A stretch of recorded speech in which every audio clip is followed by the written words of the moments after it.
అపోస్తలుల కార్యములు 11వ అధ్యాయము 1వ వచనం.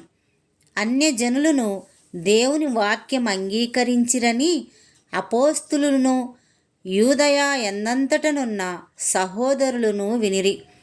2.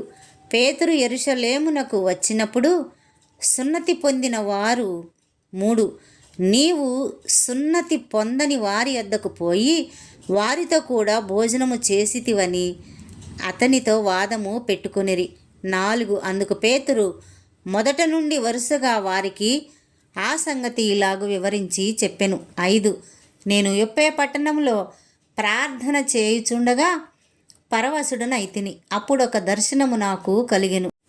అది ఏదనగా 4 చెంగులు పట్టి దింపబడిన పెద్ద దుప్పటి వంటి ఒక విధమైన పాత్ర ఆకాశము నుండి దిగి నా యొద్దకు వచ్చెను.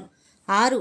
దాని వైపు నేను తేరి చూసి పరీక్షింపగా భూమి యందుండు చతుష్పాద జంతువులను, అడవి మృగములను, ప్రాకెడి పురుగులను, ఆకాశ పక్షులను నాకు కనబడెను. 7. అప్పుడు పేతురు, నీవు లేచి చంపుకొని తినుమని ఒక శబ్దము నాతో చెప్పుట వింటిని. 8. అందుకు నేను, వద్దు ప్రభువా, నిషిద్ధమైనది అపవిత్రమైనది ఏదియు నా నోట ఎన్నడూనూ పడలేదని చెప్పగా. 9. రెండవ మారు ఆ శబ్దము ఆకాశము నుండి, దేవుడు పవిత్రము చేసినవి నీవు నిషిద్ధమైనవిగా ఎంచవద్దని ఉత్తరమిచ్చెను. 10. ఈలాగ ముమ్మారు జరిగెను. తరువాత అదంతయు ఆకాశమునకు తిరిగి తీసుకొని పోబడెను. 11. వెంటనే కైసరయ నుండి నా యొద్దకు పంపబడిన 3 మనుషులు మేమున్న ఇంటి యొద్ద నిలిచి ఉండిరి. 12. అప్పుడు ఆత్మ, నీవు భేదమేమియూ చేయక వారితో కూడా వెళ్ళుమని నాకు సెలవిచ్చెను. ఈ 6 సహోదరులు నాతో కూడా వచ్చిరి. మేము కొర్నేలి ఇంట ప్రవేశించితిమి. 13. అప్పుడు అతడు, నీవు యొప్పేకు మనుషులను పంపి పేతురు అను మారుపేరు గల సీమోనును పిలిపించుము. 14.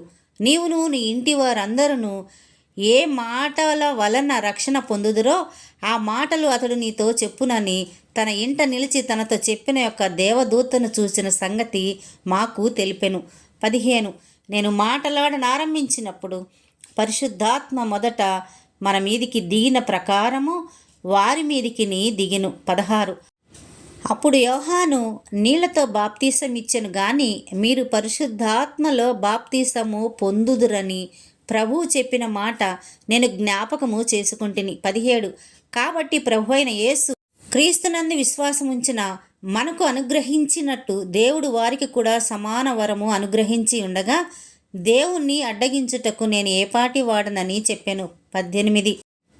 వారు ఈ మాటలు విని మరేమీ అడ్డం చెప్పక, అట్లయితే అన్యజనులకును దేవుడు జీవార్థమైన మారు మనసు దయచేసి ఉన్నాడని చెప్పుకొనుచు దేవుణ్ణి మహిమపరిచిరి. 19.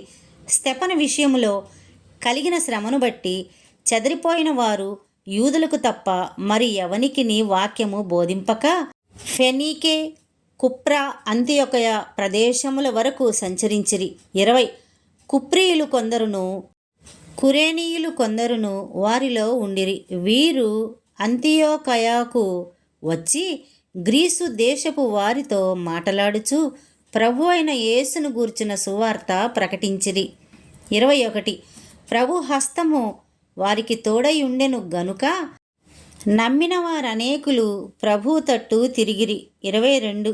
వారిని గూర్చిన సమాచారము యెరూషలేములోనున్న సంఘపు వారు విని బర్నబాను అంతియోకయ వరకు పంపిరి.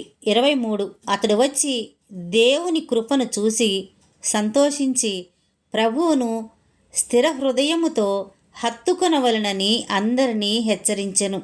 24. అతడు పరిశుద్ధాత్మతోనూ విశ్వాసముతోనూ నిండుకొనిన సత్పురుషుడు. బహుజనులు ప్రభు పక్షమున చేరిరి. 25.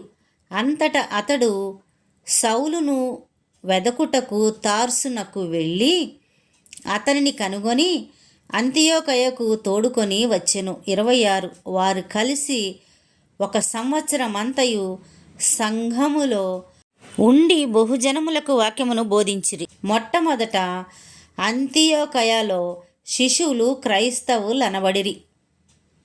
27 ఆ దినముల యందు ప్రవక్తలు యెరూషలేము నుండి అంతియోకయకు వచ్చిరి. 28 వారిలో అగబు అను ఒకడు నిలవబడి భూలోకమంతటా గొప్ప కరువు రాబోవుచున్నదని ఆత్మ ద్వారా సూచించెను.